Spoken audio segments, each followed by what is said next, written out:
Buenas tardes a todos. Les damos la bienvenida a este webinar referente a la reforma del Infonavit que ha sido, pues ha causado muchas preguntas, sobre todo en cuestión de su cumplimiento. Les doy primero la bienvenida en nombre de nuestro presidente, Jorge Esteve, nuestro presidente del Consejo Nacional Agropecuario, y también de Mariona Abril como presidenta de AIFORES. Bueno, el día de hoy vamos a platicar un poco sobre esta reforma que fue aprobada y ya fue publicada en el Diario Oficial de la Federación en febrero de este año. Esta reforma va hacia la ley del Infonavit, que, pues bueno, entre muchas de sus modificaciones, muchas de ellas de cómo está conformado su consejo directivo, las facultades de la Asamblea, la aprobación de presupuestos de inversión. Sobre todo nos vamos a enfocar en tres aspectos principales, que son los que de mayor impacto, bueno, que son aquellos de mayor impacto o de mayor riesgo. Sin embargo, si en cualquier momento tuvieran preguntas de los otros cambios, pues hay que hacerlas, ¿no? ¿Cuáles son esos principales cambios a los que nos vamos a enfocar? El primero es la constitución de esta empresa filial para construcción, el arrendamiento social y mejoras de viviendas y congelación de créditos. Pero también vamos a hablar sobre la parte recaudatoria de esta reforma que está en el artículo 29, que creo que es el que hay también muchas preguntas, ¿no? Esta ley tiene como objetivo tres beneficios principales, ¿no? El principal objetivo que tiene es, en respuesta al artículo 4 para el derecho a la vivienda, es esta facultad de esta empresa, esta nueva empresa, esta nueva constitución, para construir 500,000 viviendas durante los siguientes 5 años. La segunda, como platicábamos, es la introducción del arrendamiento social, que son esquemas de renta con opción de compra, lo cual ofrece una alternativa flexible para trabajadores que no desean o no pueden adquirir una vivienda de inmediato. También la congelación de créditos hipotecarios anteriores al 2013 para aliviar la carga financiera de las familias que ya contaban con este crédito. Se identifican algunos riesgos que hemos atendido a través de CNA, que hemos atendido como CNA y también como AIFORES a través de CCD, que son el uso del dinero ahorrado por los trabajadores. Y este es un punto clave porque en esta nueva ley se faculta el uso de los fondos. Se autoriza la utilización de hasta 2.4 billones de pesos provenientes de la subcuenta de viviendas de los trabajadores. Esto para financiar la construcción de las casas de interés social. Se adhieren algunos componentes de supervisión y transparencia. La Secretaría de Hacienda es uno de ellos, la Comisión Nacional Bancaria y Valores y la Auditoría Superior de la Federación. Van a tener facultades para supervisar y fiscalizar las operaciones de los Infonavit. Bueno, el otro componente de riesgo es estos descuentos de nómina durante incapacidades que estamos platicando y la creación de esta empresa constructora y la sostenibilidad financiera o los riesgos de la sostenibilidad financiera que esto pudiera implicar, ¿no? Entonces, para adentrarnos más a la reforma, Orlando Corona nos va a presentar, pues ya en lo puntual. Orlando Corona es socio de Gosler, miembro de Crow Global, es contador público por el Politécnico Nacional, es también licenciado en Derecho, con un diplomado en Derecho Civil y una maestría en Derecho de las Empresas en la Facultad de Negocios por la Universidad Anáhuac. Posteriormente vamos a pasar con una presentación de Lola Aguirre, que también nos va a apoyar con su análisis. Y vamos a dejar media hora, de 1 a 1:30, para preguntas y respuestas. Les voy a pedir que puedan poner todas sus preguntas a través del chat o en la opción de Q&A. muchas de estas preguntas se van a ir resolviendo conforme avance la presentación. Entonces, pudiéramos ir escribiéndolas por aparte. Si se resuelve, pues ya no la ponemos. Si no se ha resuelto, pues la ponemos ahí y a la 1 de la tarde llegamos a esa parte. Entonces, pues bueno, adelante Orlando y muchas gracias por tu participación. Al contrario, muchas gracias a ustedes. Voy a compartir aquí mi pantalla. A ver si...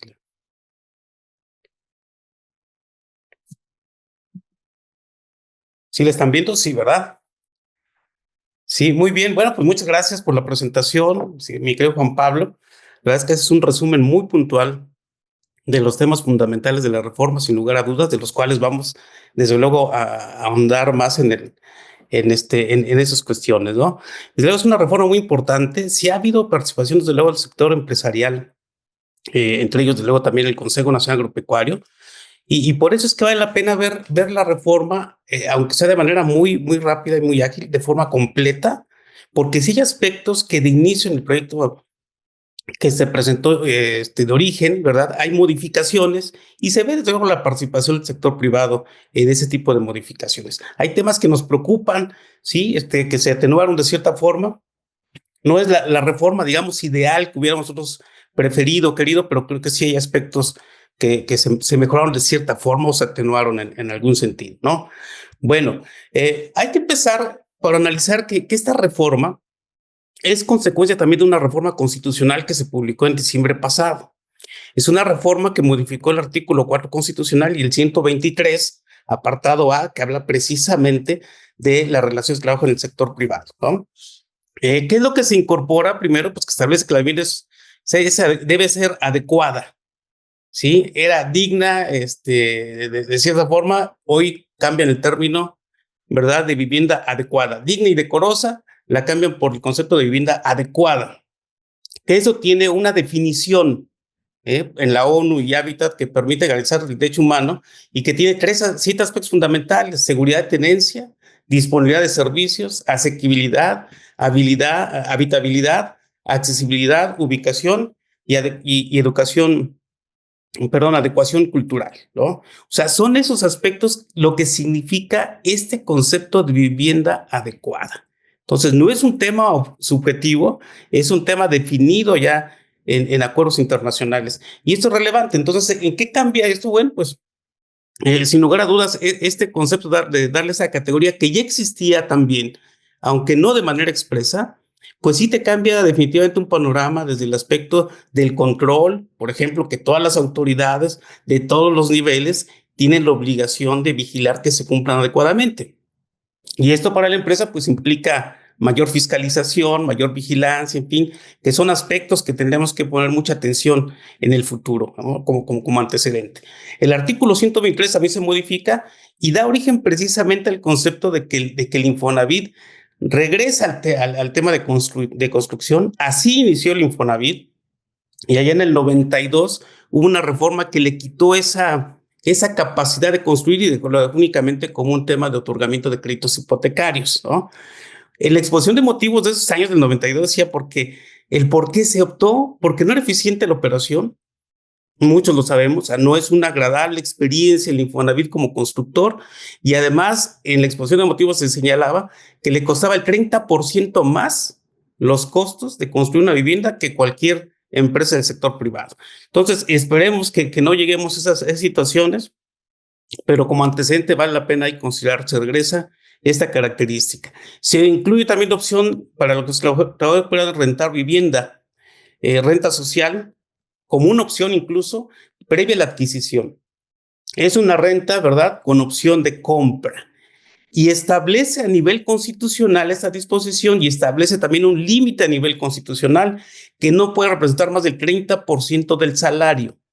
Eso tiene un sentido también muy interesante y bastante amplio. Tiene que ver también con el tema de los incrementos al salario mínimo general. Ustedes recordarán que el salario mínimo general en el sexenio pasado tenía el objetivo de llegar a 2 veces la línea de bienestar. Hoy es 2.5. ¿Por qué se incrementa esto?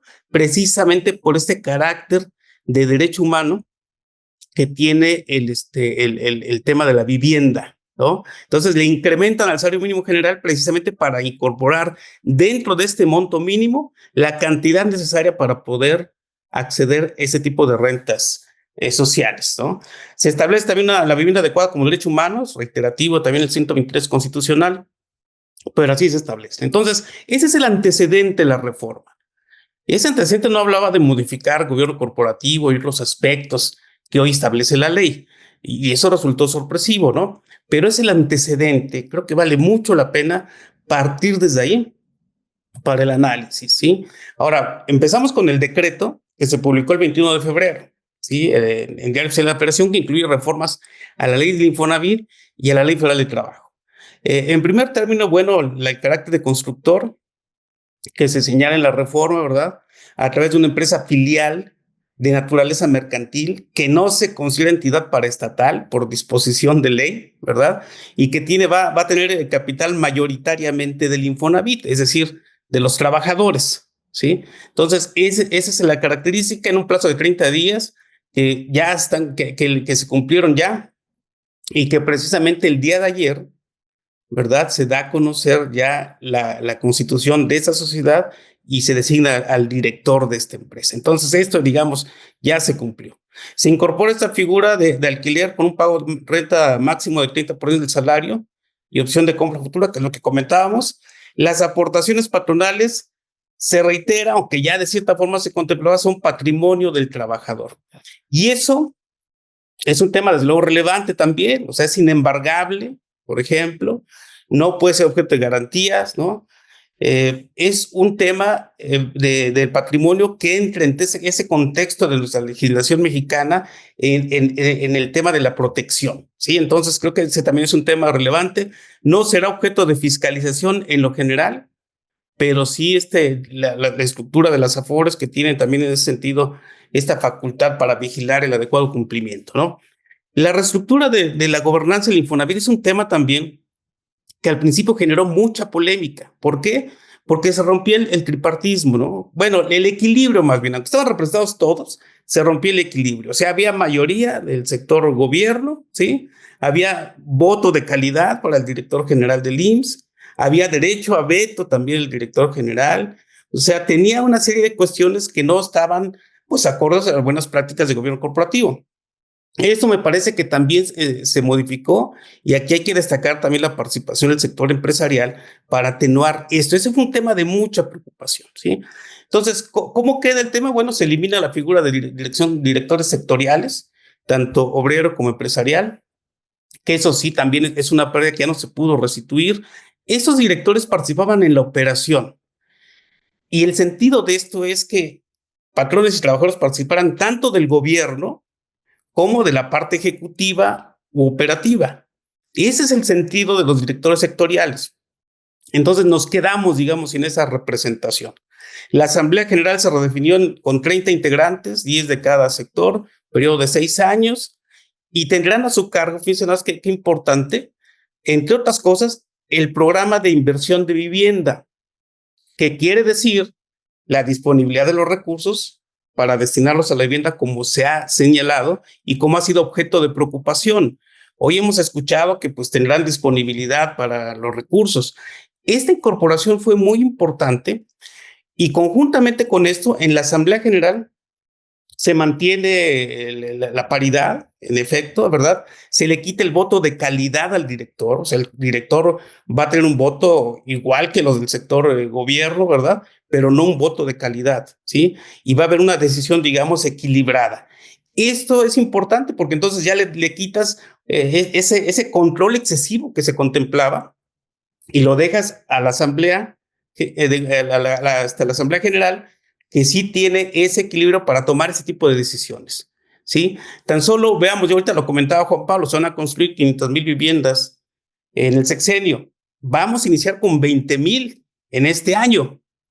En abril se inician. Si ustedes multiplican esos 20,000 por el costo de 700,000 pesos que estimada de cada vivienda, multiplican, vaya la cantidad, una cantidad importante, sí, pero que proporcionalmente a los recursos totales no son representativos, no ponen en riesgo la situación financiera, esa es la realidad. Entonces, el control se va a ejercer a través de este programa de esta Asamblea General, ¿sí? Se establece un nuevo consejo también de manera equilibrada. El director general presidirá tanto la Asamblea como el consejo, tendrá derecho de veto, pero fíjese aquí nada más lo importante, el derecho de veto continúa, persiste, pero solo, ahí está la limitación, solo para efectos de que la Asamblea General sea la que decida en definitiva. Fíjense más que cambio importante, porque antes nada más era derecho de veto y ya, ¿sí? Ahora es derecho de veto, sí, pero para los efectos exclusivos de que sea la Asamblea General quien decida y ahí hay una decisión equilibrada. Entonces, esto también fue un tema importante que se logra en el sector empresarial por esas cuestiones, ¿no? La integración tripartita y ad honorem que implica, bueno, pues que hay un equilibrio entre los sectores que representan y que ninguno recibirá ningún honorario, monumento o remuneración económica. Ese es el tema. Las comisiones, aunque en los órganos de gobierno era, digamos, la dirección se alternaba, ahora ya no, pero sí se conserva en el comité de auditoría y en la comisión de vigilancia. La alternancia en la dirección, quien preside esas comisiones, será alternada gobierno, empresa y trabajadores. Entonces, de cierta forma, todo lo que se logra con eso, digamos, es quitar ese control excesivo, hacerlo equilibrado y mantener el tema en la decisión general, en la decisión global, que es la asamblea, y mantener el control en los órganos de vigilancia, ¿sí? Entonces, de cierta forma, se atenúa la intención que tenía la iniciativa original. Entonces, yo creo que en ese sentido vale la pena destacarlo, porque sí se ha escuchado mucho ahí de los temas y creo que vale mucho la pena señalarlo, ¿no? La Secretaría del Trabajo va a dar a conocer quiénes son los que van a determinar, van a representar las organizaciones de trabajadores y patrones. Ya lo hizo, 28 de febrero se publicó en Diario Oficial de la Federación, ¿sí? La supervisión financiera que también Juan Pablo ya nos comentaba el tema, también cambia de manera muy importante. Primero, la Auditoría Superior de la Federación va a fiscalizar al Infonavit.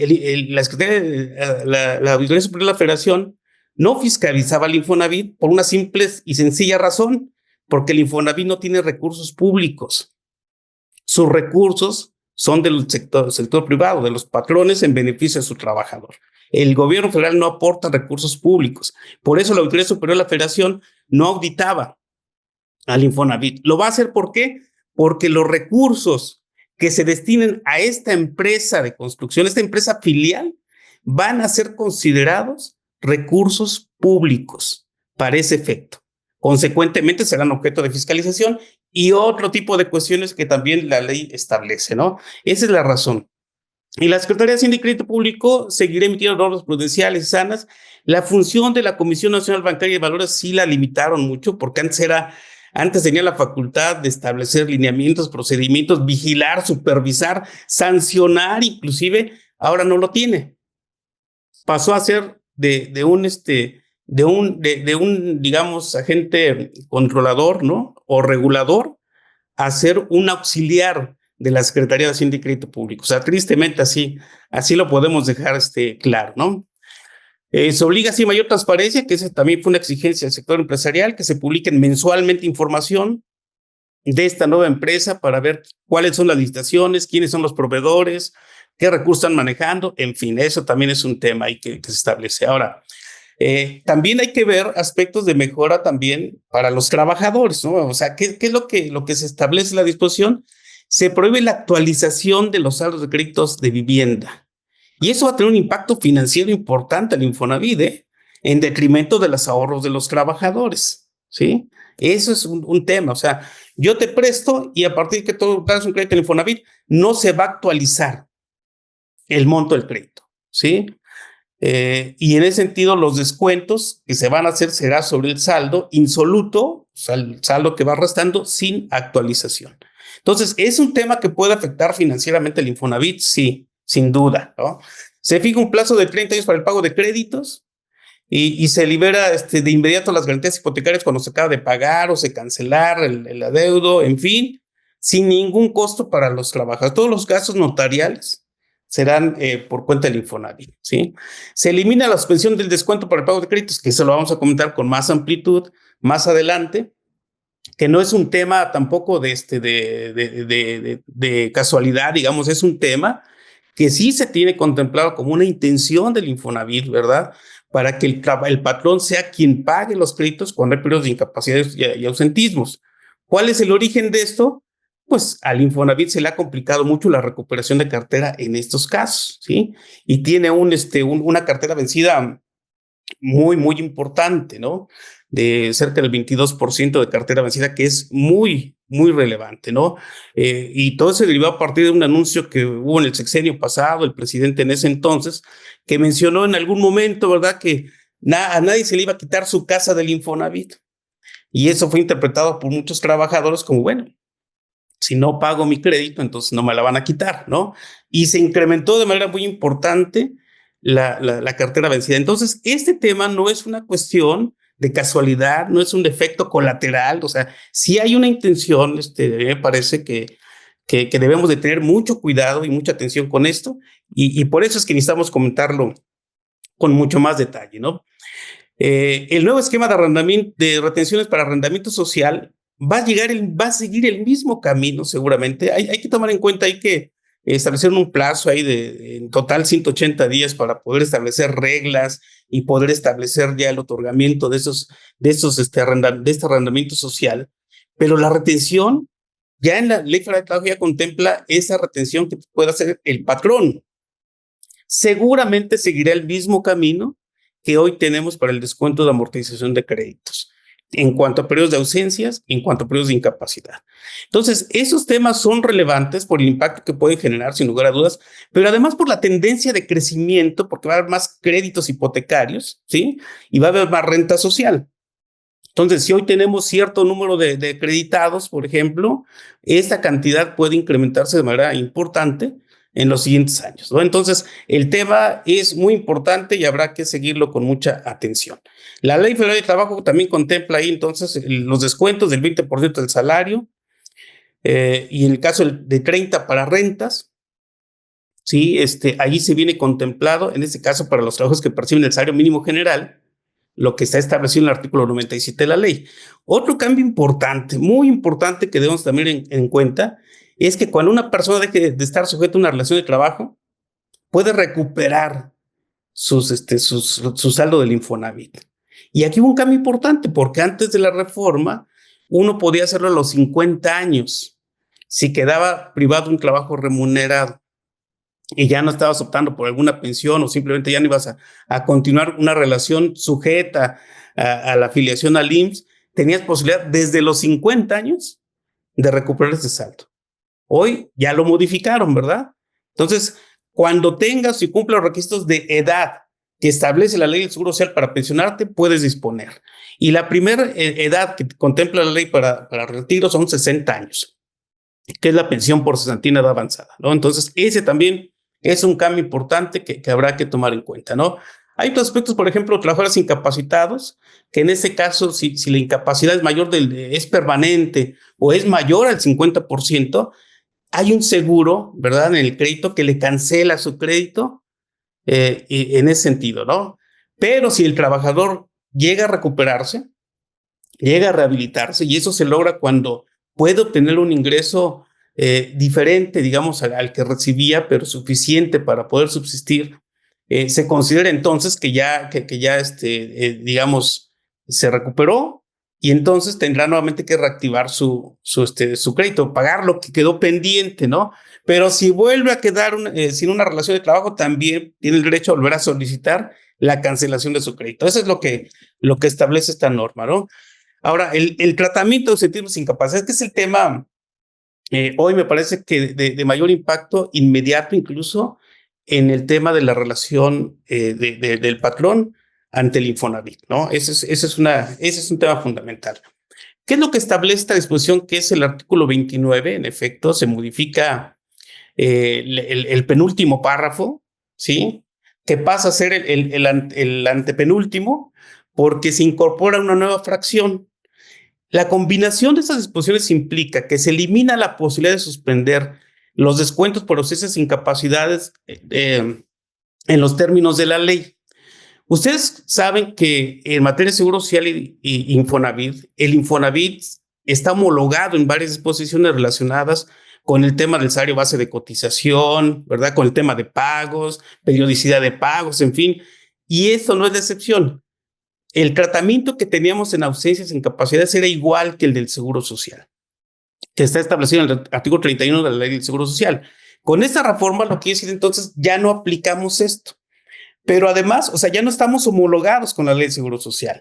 Pero además de todo, en el nuevo párrafo se menciona de manera expresa que tratándose las obligaciones de descuento se suspenderá por ausencia e incapacidad. O sea, más claro no puede estar. Primero te elimina la referencia a homologarlo a la Ley del Seguro Social y por otra parte te establece específicamente la obligación de hacer los descuentos y enterarlos en esos casos particulares. O sea, no es digamos, una cuestión de algún error. El tema, desde luego, en mi opinión, es un tema que tiene una intención, desde luego, y que tiene una justificación de acuerdo a lo que ha planteado la autoridad, ¿no? Consecuentemente, también se deja sin efectos el artículo 49 del reglamento del Infonavit, que señala que la obligación patronal de descuentos así dice el reglamento, solo se suspenderá cuando no se paguen salarios por ausencias. El reglamento no ha sido modificado, ¿verdad? Y es notoriamente contrario a lo que establece hoy la ley. Y en el segundo transitorio del decreto de la reforma, dice que cualquier disposición legal, normativa, reglamentaria, en fin, que esté en contra de lo que establece la ley, queda automáticamente sin efecto, ¿no? Entonces, esa disposición ya no la podemos aplicar, porque hay quienes dicen, oye, pero es que el reglamento todavía me dice, sí, pero ya ya derogaron esa parte, ¿no? Ese artículo, por una evidente y notoria contrariedad a lo que establece la ley, ¿no? Entonces, ese es un aspecto importante. Ahora, ¿cómo queda? Que aquí es donde vamos a empezar a analizar la parte práctica de todo esto, ¿no? ¿Cómo quedan las ausencias? A ver, primero, aquí están los conceptos que establece el artículo 31 de la Ley del Seguro Social. Ausencias menores de 8 días, mayores 8 días, con baja, sin baja, incapacidades certificadas por el IMSS. Eso es lo que establece el 31. Esa es la referencia que nos están quitando. Ya no puedes aplicar esto, ¿sí? Entonces, ¿qué es lo que queda? A ver, aquí tenemos una comparación de cómo estaba antes con la ley y cómo queda con la reforma. Las ausencias menores a 8 días, sí tenemos que, aunque no se pague sueldo, tenemos que nosotros hacer el descuento, ¿sí? Y enterarlos. Quizá no va a ser el problema, ¿no? A menos que tengamos una incidencia alta que sea un problema de control, pero en realidad, si yo tengo una incapacidad de menos de 8 días, pues a lo mejor no lo puedo descontar yo en el periodo, ¿verdad? Pero sí lo puedo hacer dentro del mes o del bimestre, antes de pagar. Entonces puede ser esto que se pueda atenuar. O sea, en realidad, una incapacidad menor o una ausencia menor, puedes, en mi opinión, compensarlo de alguna forma en los siguientes periodos de pago. Eso parece que no hay problema. Lo que sí tendría yo problema quizás son con los últimos, ¿no? Los que corresponden al último bimestre, que a lo mejor no me va a dar tiempo de descontarlos, pero sí tendré que pagarlos. Entonces es un tema ahí también de financiamiento y que posteriormente podría también descontar. Pero creo que este no es el problema, ¿no? Las ausencias de 8 días o más con aviso de baja. La ley establece, ¿verdad? El Seguro Social, que las ausencias mayores de 8 días no son sujeto de pago siempre y cuando presentes el aviso de baja ante el IMSS. Eso, en mi opinión, se mantiene aunque no esté homologado a la ley del Seguro Social ahora. ¿Por qué se mantiene? Porque entonces ya no hablamos, aunque técnicamente es un ausentismo, hablamos de una suspensión de la relación de trabajo y en esta cuestión, al presentarme aviso de baja, quedo liberado, como dice el reglamento actual, ¿no? Entonces, en este caso en particular, no me parece que tendría que presentar el aviso de baja. Un aviso de baja que no necesariamente tiene que ser una terminación de la relación de trabajo. Y eso es muy importante, porque si no lo tenemos con mucho cuidado, nos puede generar problemas laborales, sin lugar a dudas, ¿no? Recordemos que el aviso de baja se consigue inclusive todavía una prueba para demandar un despido injustificado, ¿no? Entonces, Si tenemos estos casos en donde dimos un permiso de 1 mes, 2 meses, 3 meses, pues tendremos que establecer en nuestro permiso que sí, pero te vamos a dar de baja por ese concepto de permiso sin goce de sueldos. No es un concepto de terminación de la relación de trabajo y tendríamos que hacerlo de manera adecuada para no tener problemas, ¿no? Entonces, ausentismos de este tipo son desde luego muy relevantes cuando tenemos periodos largos, prolongados, y aquí entran otro tipo de cuestiones, por ejemplo, el caso de las lamentables desapariciones forzadas, que hoy hay una ley que protege a las víctimas y que establece, por ejemplo, en materia laboral, que estos periodos, en pocas palabras, se deben considerar como permisos y consecuentemente la relación laboral entra en suspensión, ¿sí? Y cuando regrese el trabajador, si afortunadamente así sucede, el trabajador se le regresan todos sus derechos laborales, ¿no? Imagínense este periodo que va a pasar por ese tiempo, pues es un ausentismo, pero ahí también podríamos presentar el aviso de baja en su momento. Aquí recuerden que es muy importante la declaración de ausencia, ¿no? Que establece la propia ley. Ahora, ¿qué va a pasar si presentamos el aviso de baja ante el IMSS? No va a pasar nada en cuanto a prestaciones porque se establece ya en la ley que los beneficiarios del trabajador que esté en esa desaparición forzada tienen derecho a las prestaciones médicas del IMSS, no a prestaciones en dinero, ¿eh? Y eso es independiente de su calidad de que estén afiliados o no. Entonces, presentar un aviso de baja en esas condiciones puede ser también un tema que pueda ayudar a aliviar un poco este efecto que pudiera generarse, ¿no? Las ausencias de 8 días o más sin baja, pues de luego tendrá la obligación de pagar esos periodos, ¿sí? Si no hay presentación de aviso de baja. Y aquí también tenemos problemas prácticos, ¿no? Imagínense que hay un conflicto laboral, hay una demanda laboral, ¿no? Y por la estrategia del abogado laboral, que eso no siempre sucede, pero a veces el abogado laboral te dice, oye, no lo des de baja, ¿sí? Y así manténlo. Imagínense ustedes todo ese tiempo en que vamos a estar absorbiendo el descuento, ¿no? Para la amortización del crédito del Infonavit. Entonces, sí hay muchos problemas prácticos, sí hay muchos temas por los cuales es muy conveniente establecer ciertas políticas, ciertos procesos internos para poder atenuar de cierta forma los efectos. O sea, sí es un tema importante. Y eso se va a multiplicar también en la medida que tengamos periodos más prolongados de ausentismos o incapacidades. Imagínense, es una incapacidad temporal que puede durar hasta 2 años, ¿no? Entonces, en la medida que tengamos esa siniestralidad o esa posibilidad, pues los efectos van a ser mayores, sin lugar a dudas, ¿no? El tema de incapacidades certificadas por el IMSS también es una cuestión que no obstante que no estamos pagando sueldo, tendremos que absorber nosotros el pago de la amortización de créditos durante ese periodo. Si después recuperamos con el trabajador, pues ya será de mucha suerte, ¿no? Pero en principio nosotros tenemos esa obligación de hacer ese interno. Entonces, imagínense esas incapacidades que se pueden llevar periodos muy amplios, ¿no? Entonces, aquí es el tema en términos generales. Seguramente hay otra problemática ahí que pudieran ustedes tener. Ahorita lo vemos en las preguntas y respuestas, pero digamos que la problemática general identificada son los aspectos que comentamos y que habrá que tener, desde luego, mucho cuidado al respecto, ¿no? Entonces, ahí está. ¿Por qué nos afecta? Ahora, ¿por qué el hecho de no poder descontar tiene un efecto para mí? Porque lo más es decir, bueno, está bien, te descuento, pero no hay sueldo. ¿Y contra qué? Pues estoy imposibilitado, digamos, para hacer el descuento. ¿Por qué es relevante? ¿Y por qué hay afectación en ese sentido? Por lo que establece la propia norma, el propio reglamento. Hay dos aspectos fundamentales. Si el patrón omite efectuar los descuentos y no dice por qué motivo, ni por imposibilidad, o sea, simplemente si omites hacer los descuentos, deberá enterar por su cuenta los abonos para la amortización de créditos. Si yo en ese momento no puedo efectuar los descuentos, pues entonces serán a mi cargo, ¿no? Serán por mi cuenta. Ese es el tema por el que existe la preocupación. Desde luego también los patrones son solidariamente responsables del entero de los descuentos ante el instituto, pero también tengamos mucho en cuenta que esta responsabilidad solidaria tiene un cumplimiento legal. O sea, yo no hice el descuento, teniendo el aviso de retención no lo hice, pues eres responsable solidario, ¿no? Oye, retuve y no enteré, pues eso es hasta un delito fiscal, ¿no? Recuerden que la amortización de créditos tiene un carácter fiscal que no es nuevo, pero que también de cierta forma es limitado y es muy importante que lo tengamos en cuenta.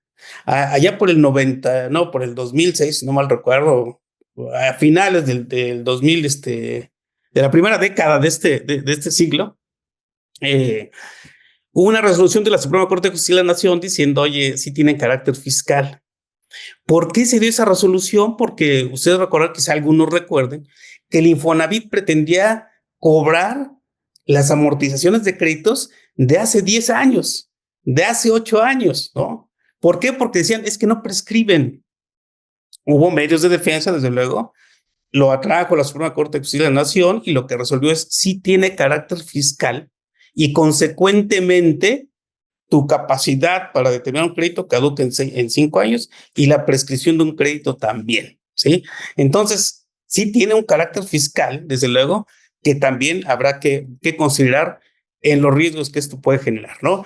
¿Qué consecuencias y qué impactos? Bueno, pues aumenta la carga financiera y administrativa para las empresas. De cualquier forma, lo va a hacer. O sea, va a haber un incremento en la carga financiera y administrativa de las empresas que deberán gestionar las retenciones aún sin pago de salario. O sea, eso es inevitable. Es un gran tema que habrá que tomar en cuenta, ¿no? Riesgos de sanciones y fiscalización por parte del Infonavit en caso de incumplimientos de esa nueva obligación. Y esto va a generar, ¿verdad?, un incremento de diferencias, y que es muy clásico en el Infonavit, ¿verdad?, o notificaciones de crédito que dificulte la obtención de una constancia de cumplimiento. Recuerden ustedes que hoy el Infonavit me determina en automático un crédito, lo pone ahí en mi estado de cuenta, no me lo notifica y hasta que yo consulto, veo que no me dan mi constancia de cumplimiento, ¿no? Y eso que genera, pues que seguramente me van a cancelar. O sea, tiene efectos operativos, sí. Si soy Repse, pues a lo mejor me lo van a cancelar, ¿no? Me lo van a suspender por lo menos, ¿no? Si participo en licitaciones, no me van a permitir hacerlo. Si soy proveedor, y eso nos afecta a todos, o sea, si eres proveedor del gobierno en cualquiera de los niveles, debes de llevar una constancia de cumplir, si no, no entras, ¿no? Entonces, imagínense todas esas cuestiones que se van a generar, toda esta problemática en donde va a llegar el caso seguramente en que el patrón, bueno, la firma electrónica, perdón, también hay casos en que se las cancelan por esos créditos, ¿no? Y ya no puedes ni facturar, ¿no? Entonces, puede generar un problema operativo, sí, en la empresa, ¿sí? Consecuentemente, bueno, pues habrá que atenderlo y seguramente muchas empresas terminarán pagando para evitar ese mal mayor, ¿no? Entonces, eso es a lo que, en mi opinión, apuesta la autoridad en este caso. Entonces, tengamos mucho en cuenta, tengamos mucho cuidado con ese tema, ¿no? Posible incremento en costos laborales, sí, pues ya que debemos de absorber esos recursos para cubrir esas retenciones que no podemos realizar. Mayor control en la gestión y capacidades de ausencias, ya que ahora tiene implicaciones financieras directas al patrón, sin lugar a dudas, ¿no? Y todo se da en un contexto en donde los costos laborales se han incrementado y se seguirán incrementando. Entonces, sí es un tema que hay que ponerle mucha atención, desde luego que sí, ¿sí? ¿Hay soluciones prácticas? Pues sí, las hay, ¿no? Y eso hay que tomarlo en cuenta ante la situación en la que estamos, inclusive si ustedes ya optaron o hicieron algún medio de defensa legal y van a hacer algún amparo, en fin, inclusive vale la pena que tomen ya medidas prácticas, ¿no? Soluciones prácticas, ante la posibilidad de que no sea, digamos, no sea resuelto el amparo en beneficio de los intereses de la empresa, ¿no? O sea, tendremos ya que empezar a hacer aspectos prácticos. Pues uno de ellos es convenir con los trabajadores que se paguen con posterioridad a la incidencia, ¿no? Al menos atenuamos un poco. Habrá casos que no podamos recuperar, ¿no? Pero al menos tener pactado en un convenio aparte, en mi opinión, ¿no? No en el contrato de trabajo, no en el reglamento, en un convenio aparte en donde establezcamos esto. Es una carga administrativa sin lugar a dudas, ¿no? Sí, entonces con eso ya podríamos ahí celebrar. Decíamos, en el caso de ausentismos menores, incapacidades menores, pues vamos a hacer los descuentos en los siguientes periodos, tampoco hay problema, ¿no? La celebración de convenios de pago directo con reembolso de subsidios del IMSS. ¿Existe la posibilidad? Sí. ¿Está vigente el convenio? Sí. Ya tuvimos oportunidad de platicar ahí con la autoridad y hay mucho acceso a ese convenio. O sea, vamos, el que lo pida, le vamos a dar ese convenio de reembolso de subsidios. ¿Qué quiere decir esto? Que yo pago al trabajador el subsidio cuando hay incapacidad del IMSS, yo le pago al trabajador su incapacidad, ahí le retengo, ¿verdad? Y lo entero al Infonavit, ¿no? ¿Es problemático el convenio? Sí, la operación es complicada. Ahí no te vas a incluir solamente a tus trabajadores acreditados, ahí tienen que ser todos los trabajadores. La recuperación normalmente no es rápida, o sea, puedes tardar 2 meses en recuperar eso. Entonces, puede ser una solución práctica, sí, que también tiene costos. Por eso les digo, no nos vamos a liberar de los costos, ¿no? Es un tema muy relevante, ¿no? Su complicación va a variar, sin lugar a dudas, por el número de incidencias que tenemos, ¿no? Por lo prolongado de periodos de ausencias o incapacidad, por el número de trabajadores. Yo platicaba con un cliente la semana pasada, le digo, oye, pues vamos, tienes incapacidades, y dice, no, todos los días tengo incapacidades, todos los días, ¿no? Todos los días tengo incapacidades y ausentismo. Entonces, desde luego que me va a afectar sin lugar a dudas, ¿no? Entonces, sí hay que ir pensando en modificar procesos internos y lo que va a generar costos administrativos sin lugar a dudas, ¿no? ¿Qué otros casos no afectan? Porque también ha habido dudas. Oye, ¿y las huelgas? ¿Qué pasó con eso? Bueno, en mi opinión, las huelgas no entran en ese concepto de ausentismo, pero sí hay que dar, y lo dice el reglamento, un aviso al Infonavit de que estamos en un periodo de huelga, ¿sí? Lo mismo para el seguro social. Con eso también nos liberamos de esta carga. En el concurso mercantil igual hay que dar aviso del concurso mercantil y eso no es nuevo, ¿eh? Eso ya ha estado siempre y ahí va a depender mucho de la empresa. Hay empresas que pues no han pagado sus sueldos, ¿no? Es parte del problema financiero que tienen. Pero si no han pagado sus sueldos y elaboraron su nómina, lo tienen como un pasivo, sí, pero si en tu nómina apareció la retención, pues al menos la tienes que enterar, porque si no, tienes un delito fiscal, ¿no? Y bueno, al final, cuando se determine en ambos casos el pago del salario, ahí se establece la obligación de retener. Y recuerden que aquí hay una prelación en caso de concurso mercantil, ¿verdad? Van primero los trabajadores, bueno, antes que los trabajadores van el interés superior a la niñez, o sea, las pensiones alimenticias, después los trabajadores, después las autoridades, ¿no? Pero sí, ese tratamiento hay que contemplarlo, ¿no? Y ya para finalizar, ¿verdad? El tema del criterio emitido por el Infonavit. Hay 3 aspectos de ese criterio. El primero, no podemos disminuir el monto del descuento contenido en el aviso de retención. No lo podemos disminuir con los días que no se pagaron sueldo por ausentismo sin capacidad. O sea, hay que considerarlo completo. Fíjense nada más, o sea, esa es una confirmación de que la reforma va. O sea, no hay intención de echar marcha atrás a la reforma. O sea, no descuentes el monto que tienes en el aviso. Pero, punto 2, pero el límite del descuento sigue siendo igual, ¿no? El salario del trabajador o cuando reciba el mínimo, el 20%, ¿sí? No existiendo obligación, no dice qué obligación, suponemos que la obligación de enterar, suponemos, ¿no? No existiendo obligación del patrón, suponemos, del entero, de las cantidades que no puedan ser descontadas. ¿Sí? Entonces, tú tienes que descontar todo, incluyendo tus días de ausentismo sin capacidad. Si no te alcanza, no eres responsable por la diferencia. Esa es, digamos, la facilidad, entre comillas, que se está otorgando, ¿no? Pero también señala en el tercer punto, la vigencia, se va a dar se terminará un plazo de la entrada en vigor de esa disposición, lo que no dice la ley, la ley no dice ese plazo, la ley está en vigor, este artículo ya está en vigor y eso es lo que nos dice, bueno, pues vamos a dar un plazo para la implementación, bueno, al final de cuentas, pues puede beneficiar, pero a mí me parece que este criterio lo que hace es que confirma que la reforma va, ¿no? Que por eso hay que tomarlo con mucho cuidado. Hay que considerar que este criterio no es vinculante, o sea, no forma parte de esa relación jurídica tributaria con el Infonavit y por lo tanto no genera derechos, ¿no? Es lo que nos interesa. No me establece obligación, no, pero no me genera derechos que yo pueda hacer exigibles, ¿sí? Por lo tanto, prevalece la aplicación de la ley sobre el criterio. La reforma ya está en vigor, implica que los términos, inclusive para esa primera instancia de defensa, pues están corriendo, ¿no? Demuestra que no hay verdadera intención de solucionar el problema de fondo, lo que requería una reforma de ley, no está contemplado. Debe de considerarse transitorio, ¿sí? Ya que al final de cuentas va a prevalecer la ley y eso solamente para implementar la reforma, que a mí me parece que quien está buscando tiempo para implementarlo es más la autoridad que los patrones, ¿eh? Entonces, yo creo que ese compás es para eso precisamente. Entonces, tengámoslo también en cuenta. Bueno, con eso concluye mi presentación y bueno, los dejo aquí en buenas manos con Lola para que nos haga también comentarios al respecto y después pasamos a la acción de preguntas y respuestas, si les parece. Muy bien, muchas gracias, Orlando. Bastante completa la presentación. Ahí las preguntas que han estado saliendo del chat, y algunas ya se resolvieron conforme fue avanzando tu presentación, las Bien. otras todavía no. Aquí las estoy anotando para pasarnos ahí. La pregunta es si se va a compartir la presentación. Sí, vamos a subir como un resumen para que todos lo puedan tener, ¿no? Entonces, pues bueno, con eso me paso contigo, Lola.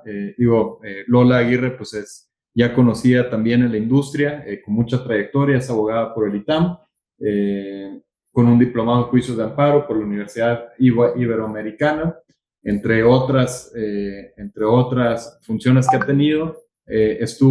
Fue parte de la negociación del TEMEC y en defensa de los intereses de la industria hortifrutícola mexicana como integrante del cuarto de junto y durante los últimos 24 años ha estado muy pegada sobre todo con la industria del tomate fresco. Entonces, muchas gracias Lola, adelante con tu presentación. Muchas gracias, Juan Pablo. Gracias al CNA y a ti en particular. Yo quisiera rescatar adicional a lo que ya comentó Orlando, que bueno, estuvo muy completa toda la presentación. Y para no redundar en lo mismo, yo quisiera rescatar dos puntos de esta reforma. La primera, la introducción de la figura del arrendamiento social con opción a compra y cómo se aterriza realmente este beneficio que se le está dando a los trabajadores de manera práctica, ¿no? Para que lo consideren cómo les pega directamente a las empresas. Una, con esta incorporación del arrendamiento social que establece esta modalidad de opción a compra, en cierta medida permite un mayor acceso para que puedan hacer uso de su crédito Infonavit. ¿Por qué? Porque habrá muchos que no quieran endeudarse con créditos para la adquisición de una casa o la adquisición de un suelo. Es más fácil para todo lo que es relativo a mejoras de una vivienda, pero resulta muy atractivo el arrendamiento social porque es una manera de ver efectivo tu retención. La parte que a ti te corresponde, trabajador, por parte del Infonavit, tú la vas a ver reflejada de manera inmediata porque vas a ver un beneficio en la reducción de lo que sería el arrendamiento. Entonces, es un efecto inmediato, es un beneficio inmediato. Entonces, esto me parece fantástico que, bueno, que hayamos evolucionado en la parte de poder mejorar la calidad de vida y la calidad de opciones de vivienda a los trabajadores. Lo único es que sí tenemos considerado que, bueno, se va a exponencializar el uso del crédito Infonavit, porque si antes tenías 20 trabajadores que tuvieran un crédito hipotecario, con esta nueva figura, que es lo que se tiene proyectado y es lo que se está buscando con esto, una de las razones fue precisamente el que mayor número de trabajadores tuvieran acceso a este arrendamiento social para tener el beneficio inmediato. Adicionalmente a esto, hay una parte con ciertas condiciones, ¿no? Que están planteando, mismas que no vamos a conocer todas hasta que se emitan estos lineamientos, estas reglas dentro de los 180 días posteriores a la publicación de la reforma el 21 de febrero. Y la otra razón claramente es la que exponía Orlando. El Infonavit está increíblemente endeudado. Sí, estaba viendo las preguntas que decían es que hay mucha vivienda, pero que no está subutilizada. Efectivamente, está subutilizada porque hubo un tema de incumplimiento de pagos muy fuerte. Tiene una deuda enorme el Infonavit y de esta manera logra que sí se paguen. Con el arrendamiento social sí se paga porque se hace el descuento de manera directa. Entonces, financieramente tiene un beneficio para el Infonavit. La otra parte importante es que además tendría un efecto de recuperación de vivienda en posesión ilegal, que también hay mucha vivienda que está en esas condiciones. Entonces, para evitar que sigan aumentando los adeudos y que se hayan vuelto completamente impagables como lo tienen ahora, es una forma de darle movimiento a toda la parte de los créditos del Infonavit. Entonces, ya considerando que con esta figura del arrendamiento social se va a exponencializar el uso del Infonavit por parte de los trabajadores, aquí es donde entra de manera más impactante la parte de la suspensión, de la obligación que se le está imponiendo ahora al patrón de la no suspensión del descuento de pagos porque resulta en una carga excesiva. Si yo tengo un trabajador que esté incapacitado, yo ya no le estoy pagando en ese momento el sueldo. Quien se lo está pagando es el seguro. Entonces, si yo no le estoy pagando el principal, que es el sueldo, no tengo un numerario real de dónde descontar la parte correspondiente al Infonavit. No puedo realizar ese descuento, pero sí tengo la obligación de enterarlo. Y al ser una norma de interés social, si no la pago, si no entero esa parte al Infonavit, el problema que tengo es que se va a determinar un crédito fiscal, tal como ya lo considera la ley del Infonavit, ¿no? Como lo tiene catalogado. Entonces, aquí, como lo comentaba Orlando, efectivamente, o sea, no solamente puedes tener el tema de las firmas digitales, sino que puedes tener una cancelación hasta de sellos digitales, ¿no? Lo cual convierte en inoperante a las empresas. Entonces, en estricto sentido, si tú me estás imponiendo una obligación para realizar un pago, para enterar un pago que yo tengo que descontar, pero que no tengo de dónde descontarlo, ¿de dónde va a salir esos recursos para poder hacer eso, enterar esos pagos? Eso va a salir directamente de el patrón, directamente de la empresa, porque no hay ningún numerario de dónde sacarlo. En términos fiscales y en términos contables, todavía ni siquiera tienen identificado dónde se va a poder registrar ese descuento, es decir, los recursos de dónde se van a obtener. Ciertamente el sistema del Infonavit todavía no está todavía adaptado para este tipo de hacer el entero. Sin embargo, esto es algo que seguramente lo van a ir adaptando y van a ir haciendo los cambios informáticos para poder hacer un rubro específico para este entero. Sin embargo, la preocupación está por parte del lado del patrón, que al ser una carga excesiva, porque no tengo de dónde descontarlo, lo tengo que sacar, coloquialmente hablando, de mi bolsillo. ¿Por qué? Porque no tengo un concepto de dónde obtenerlo, ¿no? Esto, así como dije que es un beneficio el arrendamiento social para los trabajadores, esta carga para los patrones es una carga excesiva porque al momento de que tienes esta figura de arrendamiento social, ahí es donde tienen que considerar todas las empresas que si antes tenías un uso menor del Infonavit por parte de tus trabajadores, ahora va a tener un incremento sustancial y entonces tendrían que estar considerando que en caso de incapacidades o ausencias, que todas las empresas lo tienen, dependiendo del tipo de trabajo, algunas implican un mayor riesgo, ciertamente.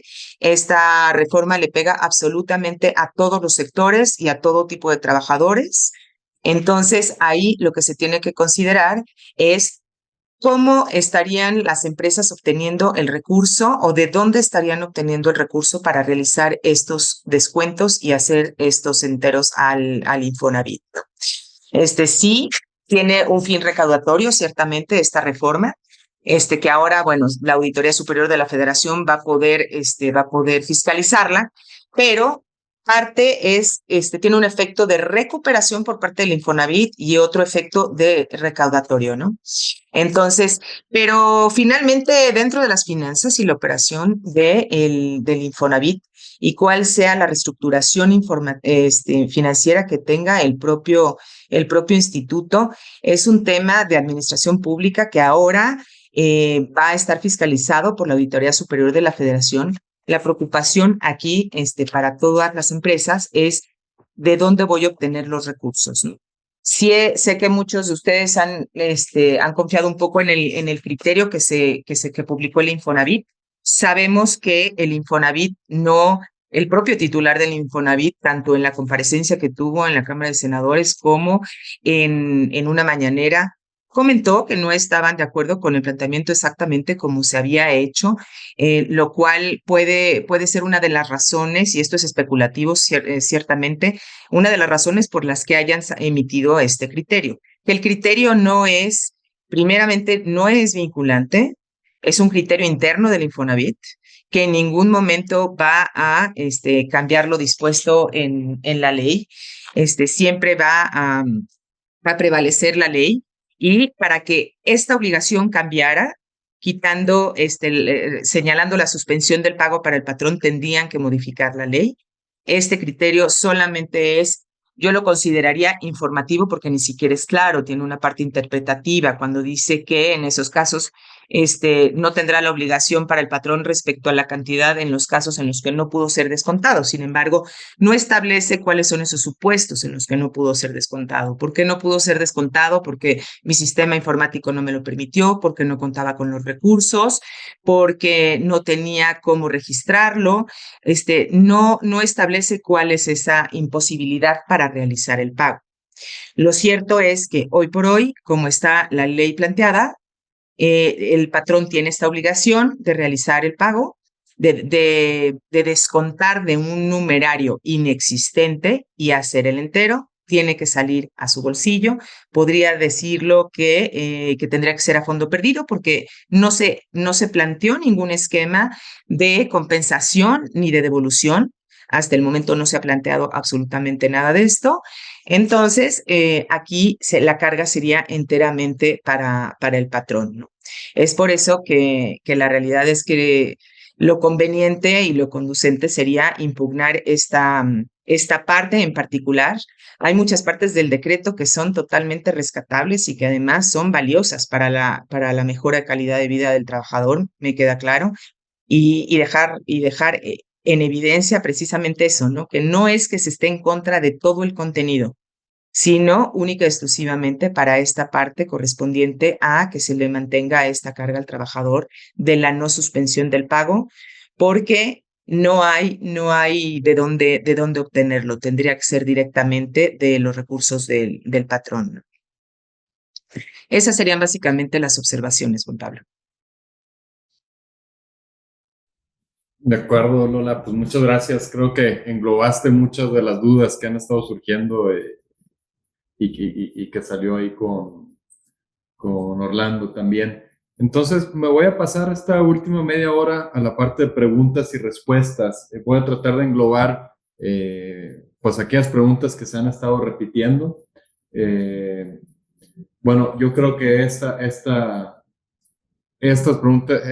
siguiente va a englobar mucho, ¿no? Que es, ¿qué pasa con un trabajador con crédito de Infonavit que tenga incapacidad por riesgo de trabajo? Aparte de las incapacidades, son hasta por aquellas incapacidades de riesgo de trabajo y maternidad, que son hasta por un periodo de 1 año y no tiene ingresos con el patrón. ¿Cómo se va a justificar la no retención? Aquí también voy a englobar esta. En caso de ST4, incapacidad por invalidez, también se debe de pagar. Entonces, pues adelante, Orlando. Sí, no sé con cuál empezar. Es con la última, que es la que me acuerdo, y ahorita me recuerdo las otras. El ST4 es es una calificación de una incapacidad permanente. Ya no entra en un periodo de incapacidad. El trabajador tiene una calidad de pensionado, si es que tiene, desde luego, el porcentaje necesario para eso. Hay que recordar que los periodos de incapacidad certificados por el IMSS terminan por tres cosas. Uno, porque la alta médica, ¿no? Dos, porque le determinaron incapacidad permanente, parcial o total, ya terminó la incapacidad. Y tres, por la muerte del trabajador.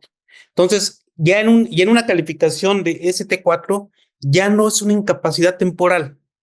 Ya el trabajador no está incapacitado, es una incapacidad que genera así permanente, que genera una pensión del trabajador, pero ya no aplica en esos casos, ¿no? Ese es, me parece que un tema ahí relevante. El otro, hay cierto tema, por ejemplo, en los riesgos de trabajo, que si se trata igual que en el caso de cuando no lo es riesgo de trabajo. Esa es una pregunta muy interesante, muy importante, porque Para empezar, la ley no distingue del tipo de incapacidad. La ley del Infonavit no distingue qué incapacidad, si es por riesgo de trabajo, si es por maternidad, si es por una causa diferente.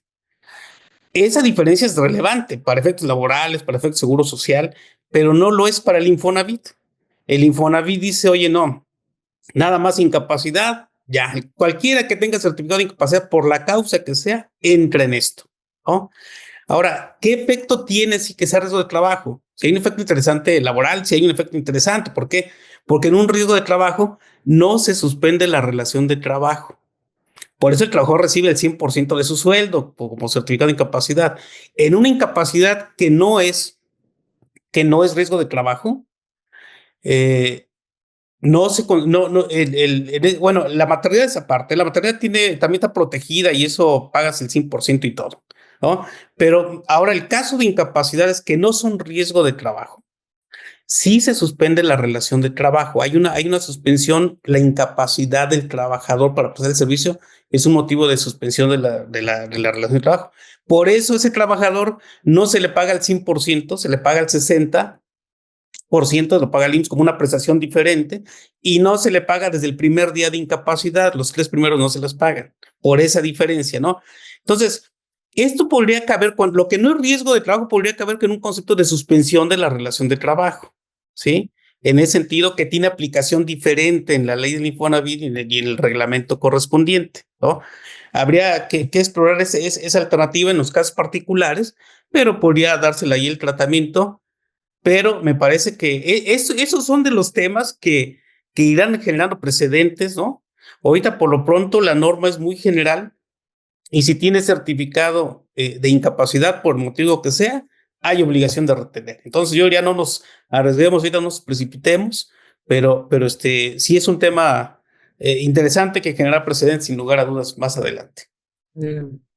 Bueno, Sí. y hay una parte ahí muy importante, es este decreto en el segundo transitorio dice que deroga todo lo que se contraponga. Uh-huh. Entonces, ahí el problema que tienes es que en el reglamento, en el RIPAED, ¿no? El reglamento de inscripción de pago de aportaciones y entero de descuentos, ahí, cuando te establecía la parte relativa a las ausencias, ¿no? Que no te está haciendo una diferencia entre las ausencias o incapacidad, que es como el genérico, en el 35, bueno, pues ya lo que está dispuesto en ese artículo ya no tiene ningún valor, ¿no? Que va aunado a lo de la suspensión del pago que estaba en el 49. Entonces, ahí todo eso ya no hay, por el momento podemos decirlo así de manera general, las reglas del juego desaparecieron, las derogaron. Sí, no, sí, en efecto. Por eso yo planteaba el tema de la suspensión. En el 52 del reglamento habla precisamente el tema de la suspensión como un tema diferente, ¿no? Uh-huh. Pero lo que decíamos, o sea, sí hay que tener mucho cuidado con ese tema, porque si esa suspensión, aunque sea técnicamente una suspensión en relación de trabajo, sí tiene un certificado de incapacidad. Y ese certificado de incapacidad es lo que determina esa obligación. Eso es lo que te ubica en el 49 que comenta Lola, que ahora ya no tiene efecto porque es evidentemente contraria a lo que establece la ley, ¿no? En efecto. Muy bien.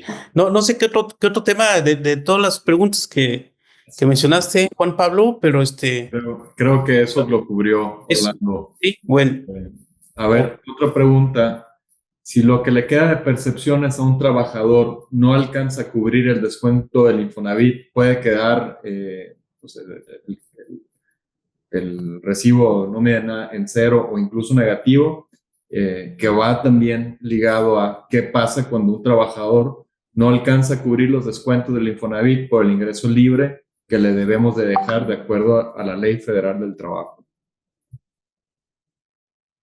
Sí, bueno, el que eso en efecto, el que tiene límite es el trabajador que recibe como cuota diaria el salario mínimo general, ¿no?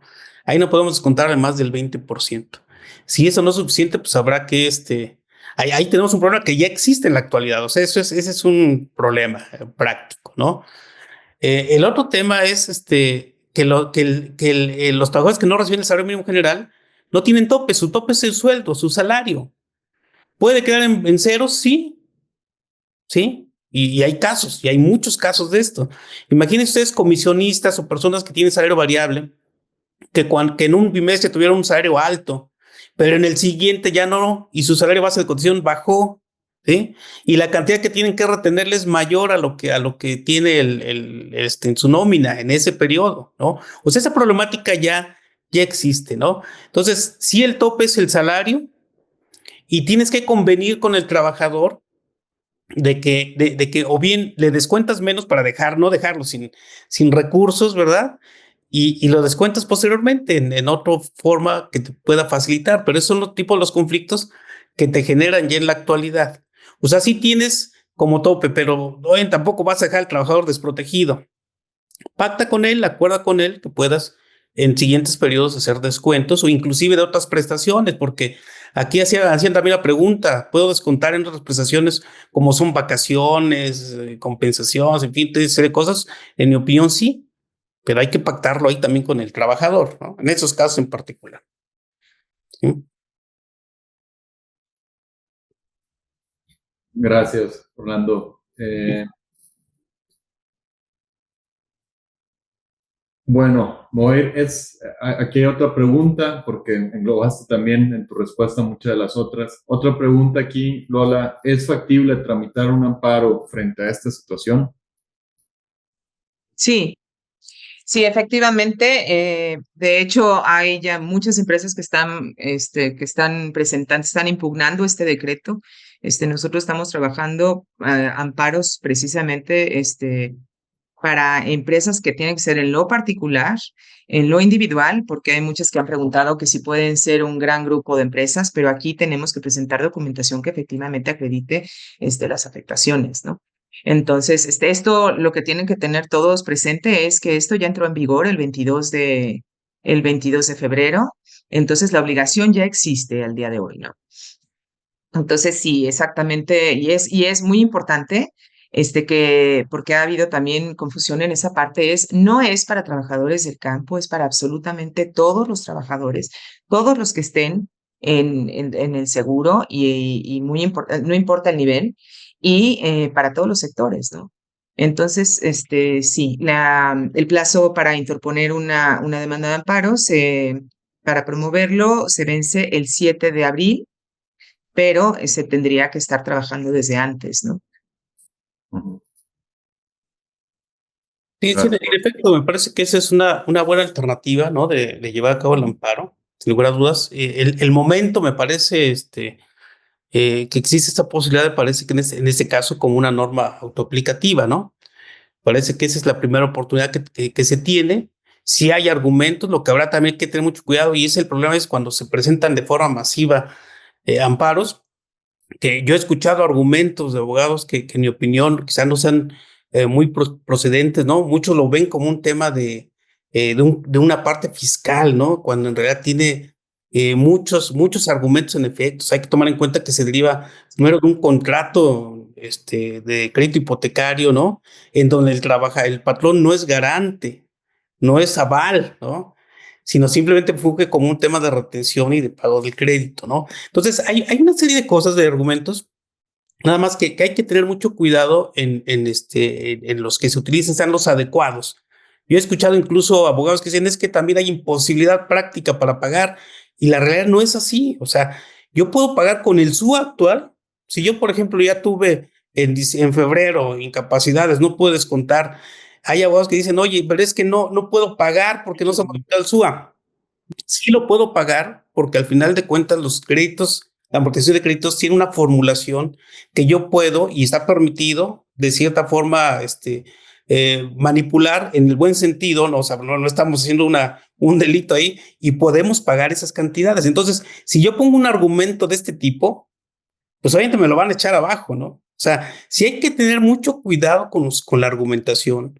Y el problema es luego cuando hay amparos masivos es que a veces esto provoca que se generen precedentes, ¿verdad? Y que esta reforma quede digamos, digamos que quede ya en firme, ¿no? En ese sentido. Entonces, creo que vale mucho la pena, sí, que ustedes evalúen primero esa posibilidad del amparo. O sea, vean primero el efecto que esto puede tener. Ver si hay efectos, si hay cosas prácticas que pueden resolver o atenuar, ¿no? Y en ese sentido también analicen la posibilidad del amparo y desde luego que los argumentos que se utilicen en ese sentido sean adecuados también para no meterlos ahí en aspectos que puedan hacer resultar al final de cuentas contraproducentes, ¿no? Entonces, yo también opino que vale la pena evaluar esa alternativa, ¿sí? Y hacerla de la mejor forma posible. Sí, y dentro de promover un amparo, o sea, y esta parte que comentó Orlando es muy importante, es por eso comentaba, es tener muy claro qué es lo que se estaría impugnando dentro del decreto, ¿no? Porque no vas a irte contra todo el decreto, esa es la realidad. O sea, hay puntos que no tienen por qué ser impugnados. Tampoco quieres que la autoridad vea que estás reclamando por todo, no, simplemente es por esta parte. O sea, yo considero que la parte que sí se tendría que estar impugnando, porque de verdad sí es una carga excesiva para el patrón, porque además hay una parte muy importante, la naturaleza de esa retención. Es un ingreso no tributario, ¿no? Para mí es un ingreso no tributario porque solamente lo entero, lo retengo lo entero. Entonces, pero ¿de dónde lo obtengo? ¿No? Entonces, esta parte creo que es importante y dentro de la evaluación lo único que sí hay que tomar en consideración es que hasta el momento presumimos todos por las condiciones en las que en las que se está haciendo el planteamiento, sin conocer aún las reglas porque todavía no han sido emitidas, que el arrendamiento social va a disparar la utilización del Infonavit. Eso sí, lo tenemos previsto todos. Esa es la intención, inclusive. Creo que van a hacer un planteamiento bastante afable para que la gente pueda tener acceso a él. Entonces, ahí se potencializa el hecho de que tengas que, o sea, obviamente aparejado con el ausentismo y las incapacidades, de cuánto pudiera ser el nivel de contingencia que tuvieras tu patrón que estar sacando de tu bolsillo, ¿no? Para realizar los pagos. Esto en la evaluación de los efectos, ¿no? Para cada una de las empresas. Gracias, Lola. Bueno, ahorita que ya mencionabas el tema del SUA, Orlando, pues bueno, sabemos que no hay una actualización por el momento, pero la pregunta es si sabemos si se va a actualizar pronto, ¿no? Particularmente yo no lo sé, no he escuchado nada, sin embargo, la siguiente semana tenemos una reunión entre Infonavit y CCE, y esta es una de las preguntas que se llevan, ¿no? Sí. No sé, Orlando, si tú tengas alguna otra información. Sí, sí va a haber una modificación, una actualización. De hecho, precisamente lo que justifica el criterio que se emitió de abrir un compás de espera, pues es precisamente por eso. Por eso les comentaba en la exposición que en mi opinión, quien está buscando más el abrir el espacio es la autoridad para poder ajustar los procesos de cobro, pero además de todos los procesos de fiscalización, ¿eh? O sea, no es nada más está preparando para ver cómo lo voy a cobrar, sino cómo voy a fiscalizar y cómo voy a revisarlo y cómo voy a emitir créditos, ¿no? La realidad. Entonces, sí va a haber modificación del SUA, pero reitero, el SUA actual no me impide hacer el pago de esos créditos. No es una justificación, digamos. Aquí lo importante es que existe el criterio y el criterio que da de cierta forma a un compás de espera, no hay que confiarse con él, ¿verdad? Y hay que estar muy atento a esta disposición, pero no es la solución. O sea, reitero, no debemos de verlo como la solución del problema. ¿Eh? Y una parte es que sí estén todos muy alertas en relación con lo que comenta Orlando, es sí van a estar muy activos en todo lo que es fiscalización y en ejercicio de facultades. ¿Por qué? Porque ellos, a final de cuentas, estos créditos fiscales para el Infonavit representa recaudación activa, no pasiva, porque como tienen el elemento clave de poder dar de baja las firmas digitales, los sellos digitales, entonces es una forma natural en la que está coaccionado el propio patrón para realizar el pago, y eso es recaudación activa.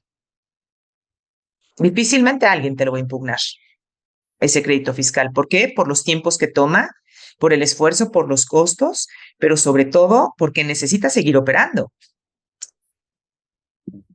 Y no vas a dejar de pagar un crédito fiscal solamente por un tema del Infonavit, solamente porque, por mayor que sea, solamente porque si no dejas de trabajar para que te bajen los sellos digitales, dejas de operar.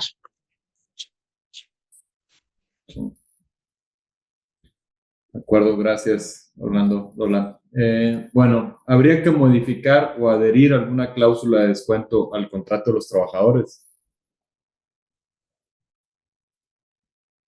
Pues mira, en mi opinión, yo preferiría más que fuera a través de un convenio directo, o sea, no en el contrato laboral, ¿no? Porque lo estás sujetando más a la parte laboral, ¿no?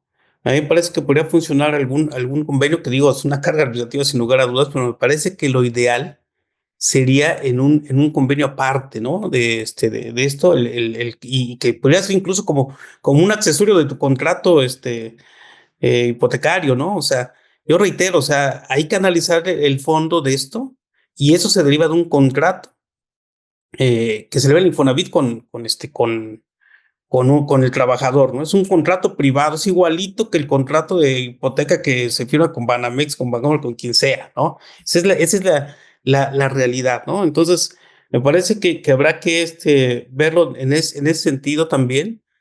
Y bueno, me parece que, en mi opinión, debería estar más que en el contrato de trabajo, me parece que debería estar fuera de él, ¿no? Por su naturaleza que tiene este contrato, ¿no? Recordemos que el Infonavit tiene tres naturalezas jurídicas, ¿no? O sea, la parte del fondo, ¿verdad? Recursos que tiene, que maneja, que administra, ¿sí?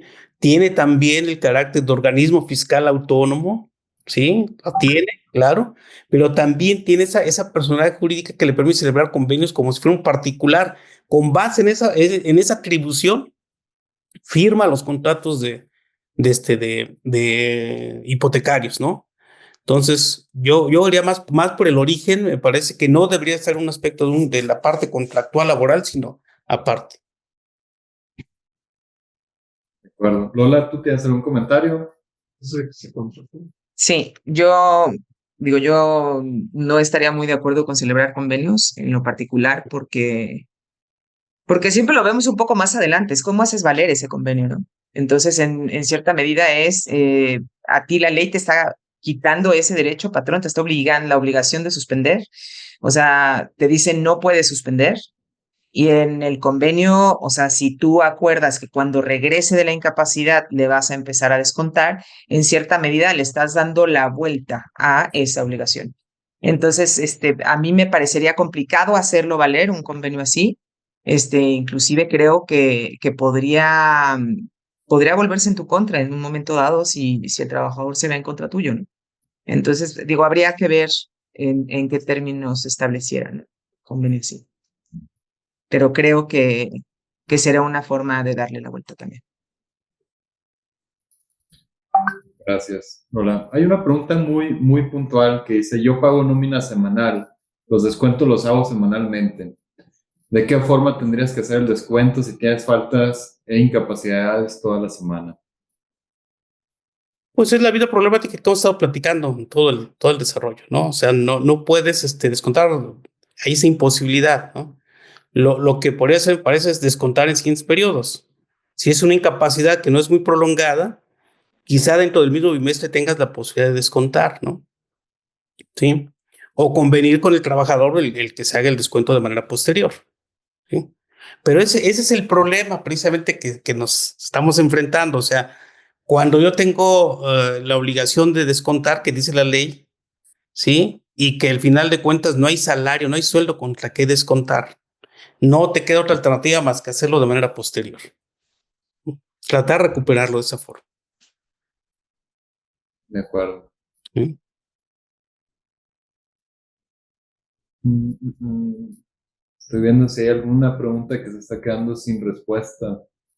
Bueno, había una pregunta que yo vi ahí en el tema del convenio de pago directo con reembolso de subsidios, que era, Ujú. la pregunta que estaban haciendo es que si se puede hacer, se tiene que hacer en una empresa que tienes varios registros patronales, si lo puedes hacer en distintos, en cada una de las subdelegaciones tienes que hacerlo, o lo puedes hacer en una sola. Sí, se puede hacer en una sola, en la subdelegación que corresponde al domicilio fiscal de la empresa. Ahí se pueden acercar, ahí plantean el tema y pueden lograr un convenio que cubra a todos sus registros patronales. Gracias, Orlando. Sí. ¿Mm? Aquí hay una nueva que dice, si llego a tener préstamos importantes de empleados, se pudiera convertir en una actividad vulnerable para PLD. No sé a qué se refiere con PLD, pero... Es prevención lavado de dinero. Ah, Sí. ya. No, mira, en mi opinión no tienes obligación. ¿Por qué? Porque una de las excepciones de esa obligación es cuando tienes una relación de trabajo, ¿no? O sea, si yo, por ejemplo, déjame decirte un ejemplo, una actividad vulnerable, ¿no? Yo manejo tus finanzas, pero soy trabajador tuyo, no tengo un tema de que tenga que reportar. Pero si yo soy independiente a ti, o sea, en mi despacho te manejo tus finanzas, entonces hay que reportar.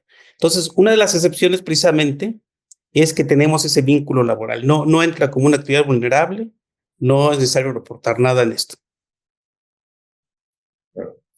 Gracias, Orlando. Pues me parece ya cubrimos la gran mayoría de las preguntas, y no es que todas. Entonces, dejo estos últimos minutos para una reflexión final que nos quieras compartir, Orlando, Lola. Adelante, Lola. Estás en silencio. Perdón. Em, a ver, hay una parte muy importante que hay que considerar. Todavía hay mucho ausentismo de cómo van a ser las reglas, de cómo van a operar varias partes de esta reforma, ¿no? Y precisamente por la parte en la que señala en el transitorio que se deroga todo lo que esté en contra, pero estamos hablando de un universo enorme, ¿no? Entonces, de un universo enorme de lo que va en contra porque habían disposiciones anteriores. Entonces, inclusive aquellos que tengan convenios con el seguro tal sobre el tema de lo del pago, bueno, pues habrá muchas cosas que ya no tendrán validez, ¿no? Después de todo esto. Sí, van a tener que sacar muchas reglas, o esto va a obligar a modificar tanto el reglamento como sacar los lineamientos, como establecer inclusive todas las reglas para el pago, ¿no? Que si bien se puede hacer, como comenta Orlando, inclusive con una línea de captura, ¿no? O sea, no hay pretexto de no realizarlo solamente porque no lo tengas, el sistema informático no esté configurado. Todo eso habrán muchos ajustes, ¿no? Pero sí coincido que esta reforma se hizo con toda la intención de que el patrón se quedara, estoy hablando relativamente al tema de los pagos, que el patrón se quedara con esa carga y que la absorbiera, ¿no? Y de tal forma que en estricto sentido, mientras que tú estás incapacitado en tu casa, bueno, pues no hay ningún problema porque el patrón sigue pagando, ¿no? Tanto sigue pagando tu arrendamiento social o bien te está reduciendo el crédito. Esa parte es importante que la tengan porque en términos prácticos así es como está funcionando. Que se puede prestar a malos usos, sí, se puede prestar a abusos. ¿Por qué? Porque mientras que tú estás incapacitado, sea una incapacidad real o sea una extendida, como a veces se extienden, lo cierto es que el trabajador no va a perder porque sigue el patrón absorbiendo esa carga, pero ahora es carga, ¿por qué? Porque ya no es solamente una retención y enterarlo al Infonavit, ahora lo tiene que sacar del bolsillo, ¿no? Entonces esto puede resultar muy beneficioso para el trabajador porque inclusive dentro de esa incapacidad no va a verse afectado con los pagos al Infonavit, ¿no? Yo creo que es muy importante que se consideren todas las aristas, tanto de la práctica en la realidad de cómo se traduce esta reforma como parte de la evaluación del impacto y que en un momento dado sí sería conveniente impugnarlo para liberarse de esta obligación y de esta carga, ¿no? Con vistas a que en un momento dado pueda ser favorable, ¿no? Muy bien, muchas gracias, Lola. Orlando, reflexión final, un Sí, minuto. sí, bueno, como reflexión final, sí, la reforma a la ley del Infonavit sin duda representa un cambio estructural en las políticas de vivienda en México, no hay duda, ¿no? Al fortalecer el papel del instituto como promotor, financiador, administrador de vivienda, constructor, en fin, o sea, sí le da amplias posibilidades y esto traduce en también ampliar posibilidades de acceso para los trabajadores, ¿no? A través incluso también del arrendamiento social que ya hemos platicado. No obstante, ¿verdad? Esta transformación también tiene implicaciones, como ya lo platicamos, impone nuevas cargas a los trabajadores, a los patrones, en ese afán, desde luego, también de proteger al trabajador, lo cual es positivo, pero te genera cargas importantes a los patrones. Y en ese contexto, bueno, pues resulta fundamental que las empresas adapten sus procesos internos, ¿no? Sin lugar a dudas, sus procesos de cumplimiento. En su caso, también evalúan medios de defensa y creo que sí hay elementos y hay argumentos sólidos, fuertes para poder lograr en este caso, este objetivo, ¿no? De quedar, digamos que no resulta aplicable esta norma para el que se ampara. Recordemos que también que ya en virtud incluso de la reforma de la Ley de Amparo que se dio a conocer justamente el 13 de marzo, justo cuando empezó a difundirse el criterio, ¿no? Hay que tomar en cuenta pues que se ratifica pues que esto va a proteger solamente al que se ampara, ¿no? En ese sentido, creo que también hay que valorarlo desde esa perspectiva, ¿no? Y yo como conclusión final ya diría, bueno, pues entonces el equilibrio entre el derecho social que protege al trabajador y la viabilidad empresarial, ¿verdad? Debe ser la clave para poder llevar a cabo reformas que en efecto guarden ese equilibrio y no pongan en riesgo fuentes de trabajo, ¿no? Con eso concluiría yo, estimado Juan Pablo. Muchas gracias, Orlando. Pues gracias a ti, gracias, Lola. La verdad es que fue una explicación muy necesaria porque pues, en este momento hay más dudas que respuestas, ¿no? Pero nos han dado las respuestas indicadas en este momento. Compartirles, seguimos en estos diálogos con el Infonavit para ver cómo se va a ir adaptando a esta reforma, cómo se va a ir aplicando y demás. Como CNA los estaremos teniendo informados de cualquier avance. Si es necesario un webinar en el futuro, lo vamos a llevar a cabo. De hecho, adelanto, la siguiente semana vamos a tener otro webinar en materia laboral, donde Fernando Yáñez nos va a presentar los retos para el 2025 en el tema laboral para el campo mexicano, ¿no? Entonces, les haremos llegar esa invitación, así como las fichas y resúmenes de lo que vimos el día de hoy. Muchas gracias a todos, especialmente Orlando, Lola, por su tiempo y disposición.